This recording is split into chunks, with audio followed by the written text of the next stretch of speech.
सिद्ध मुनि अपने शिष्य नामधारक से कहते हैं, हे वत्स, तुम्हारी गुरु भक्ति और जिज्ञासा अत्यंत सराहनीय है। अब मैं तुम्हें अत्रि ऋषि और उनकी पत्नी अनुसूया की वह पावन कथा सुनाता हूँ जो भगवान दत्तात्रेय के अवतार का मूल कारण बनी। सृष्टि के आरंभ में सर्वत्र केवल जल ही जल था। ब्रह्मा जी ने सृष्टि की रचना के लिए अपने मानसिक संकल्प से 7 मानस पुत्रों सप्तऋषियों को उत्पन्न किया। इन्हीं 7 ऋषियों में से एक थे महर्षि अत्रि और उनकी धर्मपत्नी थी महासती अनुसूया। माता अनुसूया एक परम पतिव्रता नारी थी। उनका पातिव्रत्य धर्म और तपोबल इतना प्रचंड था कि पूरी प्रकृति उनके सामने नतमस्तक थी। सूर्य का तेज भी उनके सामने एक फीका पड़ जाता था। अग्नि शीतल हो जाती थी और वायु मंद मंद बहती थी। उनके इस बढ़ते हुए प्रभाव को देखकर इंद्र और अन्य देवता भयभीत हो गए। उन्हें लगा कि कहीं अनुसूया अपने तपोबल से उनका स्वर्ग न छीन ले। घबराए हुए सभी देवता त्रिमूर्ति के पास पहुंचे और उनसे प्रार्थना की कि वे किसी तरह सती अनुसूया के पातिव्रत्य की परीक्षा लें और उनके प्रभाव को कम करें। देवताओं की प्रार्थना सुनकर तीनों देव ब्रह्मा विष्णु महेश साधु का वेश धारण करके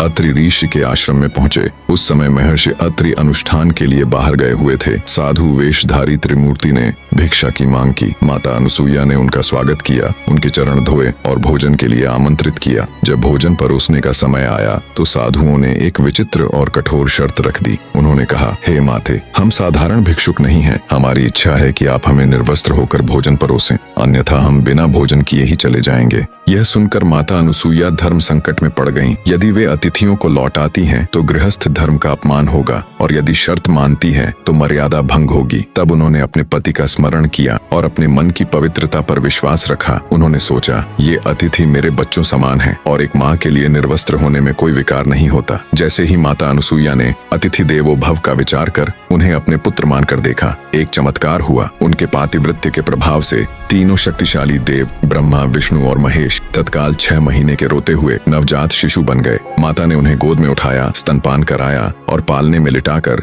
लोरी गाने लगी। जब महर्षि अत्रि आश्रम लौटे तो उन्होंने पालने में 3 दिव्य बालकों को देखा। अपनी दिव्य दृष्टि से वे जान गए कि ये स्वयं त्रिमूर्ति हैं। उन्होंने हाथ जोड़कर उनकी स्तुति की। ऋषि और माता की भक्ति से प्रसन्न होकर तीनों देव अपने वास्तविक रूप में प्रकट हुए और उनसे वरदान मांगने को कहा। माता अनुसूया ने कहा, हे प्रभु, मेरी बस यही इच्छा है कि आप तीनों मेरे पुत्र बनकर मेरे पास रहें। तब तथास्तु कहकर तीनों देवों ने उनके घर जन्म लिया। ब्रह्मा जी के अंश से चंद्र का जन्म हुआ, शिव जी के अंश से दुर्वासा ऋषि का और भगवान विष्णु के अंश से साक्षात दत्तात्रेय का प्राकट्य हुआ। बाद में चंद्र और दुर्वासा तपस्या के लिए चले गए, लेकिन जाने से पहले उन्होंने अपनी शक्तियां श्री दत्तात्रेय में समाहित कर दी। इस प्रकार भगवान दत्तात्रेय त्रिमूर्ति का ही स्वरूप है और गुरु परंपरा के आदि गुरु माने जाते हैं।